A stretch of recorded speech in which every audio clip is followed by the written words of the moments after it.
Lights, camera, action. The world of streaming can be so overwhelming, and sometimes you just think, how am I going to be unique? There are so many people streaming at one given time on Twitch, on YouTube, whatever platform they're using, and you sit there and wonder, what am I going to do that's different? How am I going to stand out? Maybe you're even asking yourself, how am I even going to get started? In today's video, we're going to be talking about the hardships of streaming and the reality of what it's like behind the scenes, the things that people don't necessarily talk about, but the realistic requirements for streamers in the year of 2022.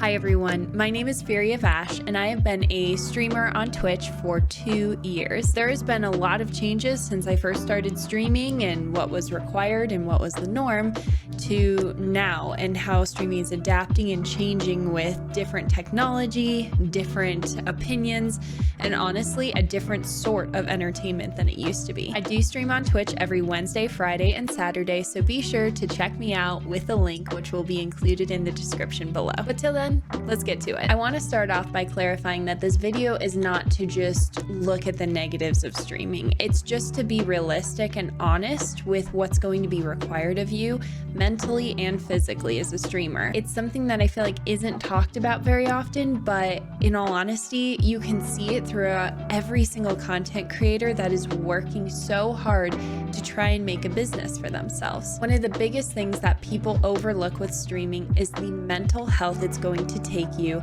to try and get up and stream to an audience every single time you're live. When you turn on that camera, whether you're using a VR or if you're actually going to be talking with the camera live like I am, there's a lot of emotional stability you must have to deliver to your audience. You are creating a platform that is showing them what kind of mood they should be in and how they should act when they come into your stream. It's very easy to tell how a streamer is feeling based on their emotions, based on how they're talking, their hand movements. If you come into a stream already having a bad day, more likely than not, your audience can pick up on it. It's important that every single streamer out there invest in themselves and take the time that they need to pick themselves back up, to maybe take the day off if you need to. It's okay. And there's going to be a lot of things you're going to face when you're live streaming that you need to be strong enough to handle when you get to that point. For example, being prepared for trolls in chat,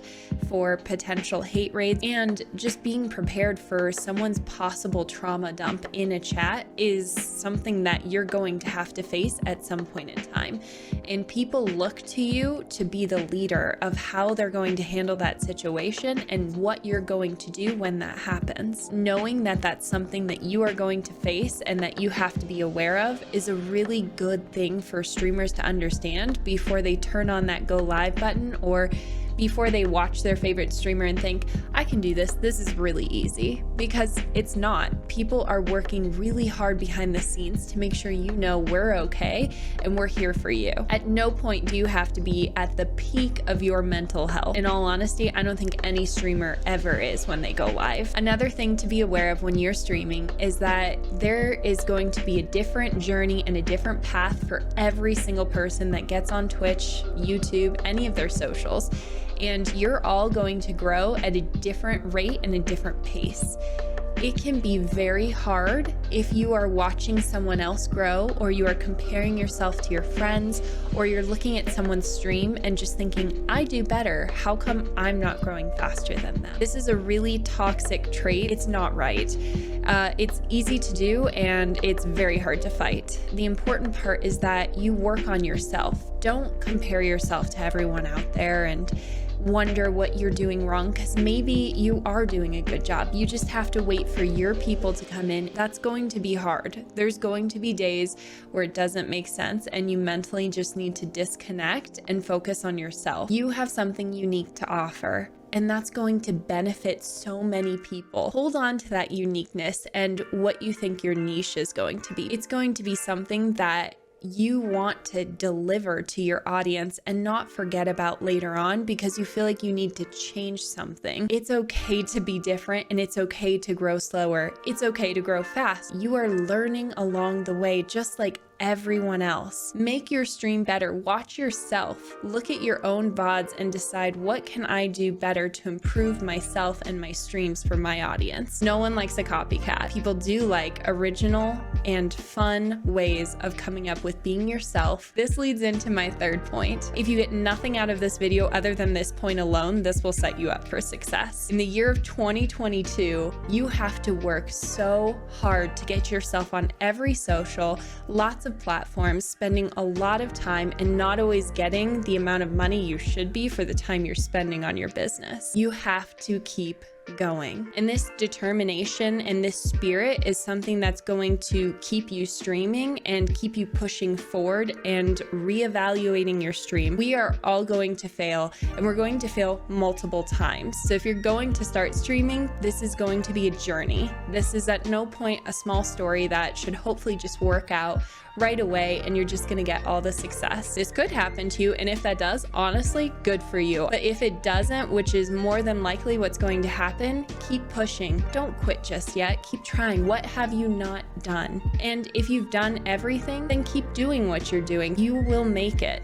Just know that at the end of the day, it's okay if it takes a long time to grow. You're going to develop yourself as a business owner and form yourself into the person you want to be that runs this amazing, entertaining stream exactly how you want it to run. But it's going to take time. The last thing I want to point out to everyone, especially for where this year is and where streaming's going, is techniques and streaming change. Every single year, the amount of entertainment and interactivity you have to have changes and develops as you get more into this career. You have to be innovative. You have to stay on top of updates and new technology ideas, especially depending on how big you want to grow as a streamer. You need to be better than the person who did it last. I'm not saying look at everybody like they don't know what they're doing. Everyone else is competing to do this as well. Realize that you're going to be spending a lot of time analyzing, researching, understanding things, trying out new things. There's a lot of effort and time that goes into the behind the scenes work. You actually are preparing yourself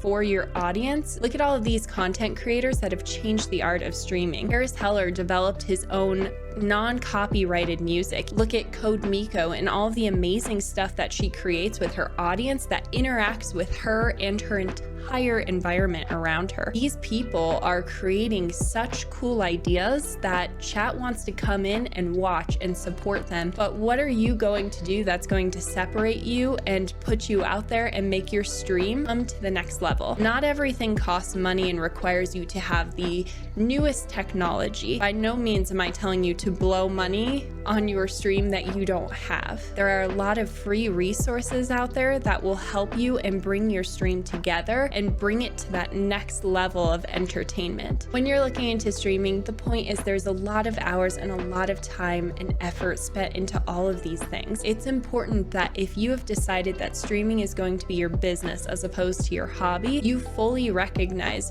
what you want it to look like and the amount of effort you're going to put in. Set your expectations to where they should be. You don't have to be super rich. You don't have to be super fancy. At the end of the day, anyone can stream. That's the whole point. Good luck to everyone out there if you're going to start streaming. And if not, then I wish you the best of luck towards just being a viewer and enjoying your time on Twitch. It will probably change in a year, and who knows where we'll be from there. The future holds a lot of interesting things. Thank you so much for watching, and if this video was something you enjoyed and you want to see more vlogs, make sure to like and subscribe, and I will catch you guys next time. Bye!